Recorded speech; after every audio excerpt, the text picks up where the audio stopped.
Hello viewers, I'm going to be showing you the custom items experience points shop.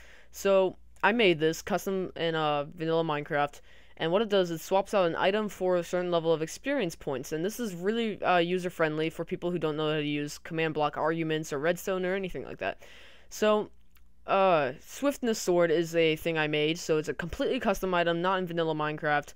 So you can make items yourself and make them dispense for certain experience points. And this is just an example of a plain old one. So when you walk in, or move 5 levels XP, you can't see it because I'm in creative mode, and it'll dispense 1 iron sword, and if you stay in there, it's not like you'll accidentally spend a certain amount of levels because it'll keep popping out. It will only pop out 1, so that's always good. And I'm actually going to go to survival mode here to show you, and if I go in here and pop in here, it's going to give me a sword of swift. Oh, I don't know why it actually gave me an iron sword.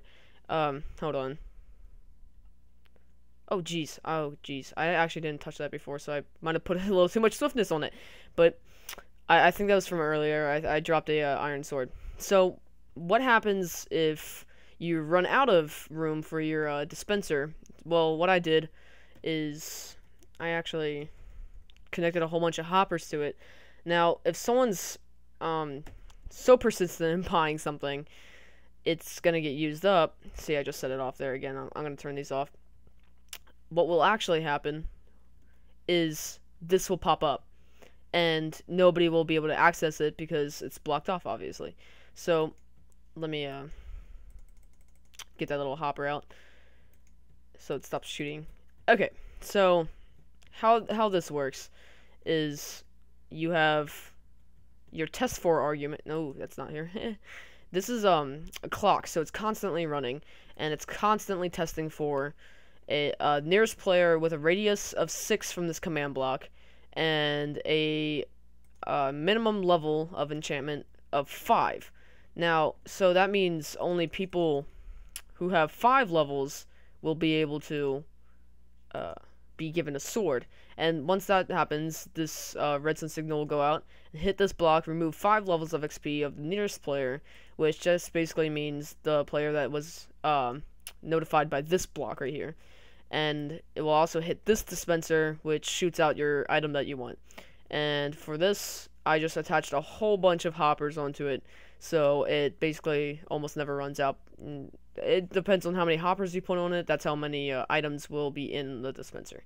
So, and with this dispenser runs out, what will happen is this will detect that there's no longer any item invert the signal, and it will hit this piston right here, and that causes the glowstone to pop up and close off the shop, as you can see here. And I think that's pretty neat. Nice map making trick, and possibly used for multiplayer servers. I wouldn't recommend it, but it's always a possibility. Now, I'm going to move on right to making this. Alright, so what you want to do for this part of the build is you need to move it down 3 from each other shop so that one shop doesn't set off 2, because that will not be good. So once you move down 3, dig down 2, and place a glowstone on top of a sticky piston.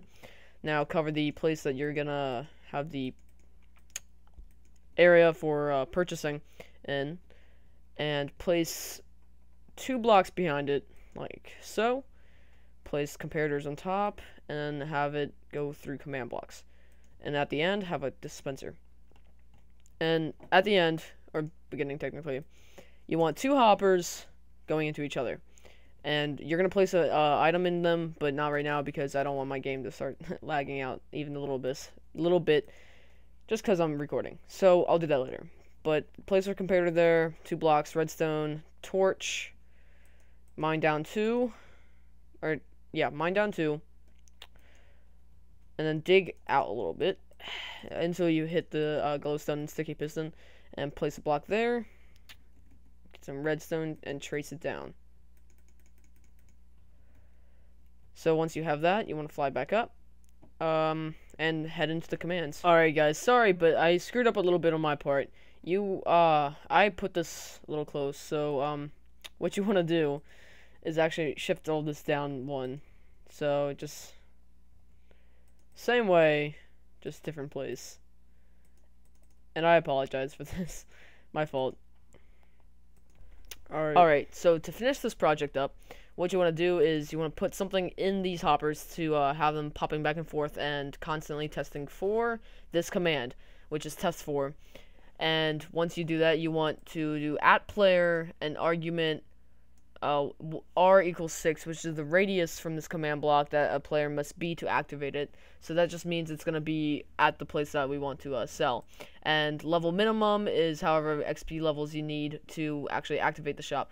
So I have it set at 1 here, and that just means I need 1 experience level to activate this block, which will take away experience -1 level. You have to have a capital L for levels, and this -1 is to take away the actual experience you're using for the shop, and @player, which is told by this block right here, as I said earlier.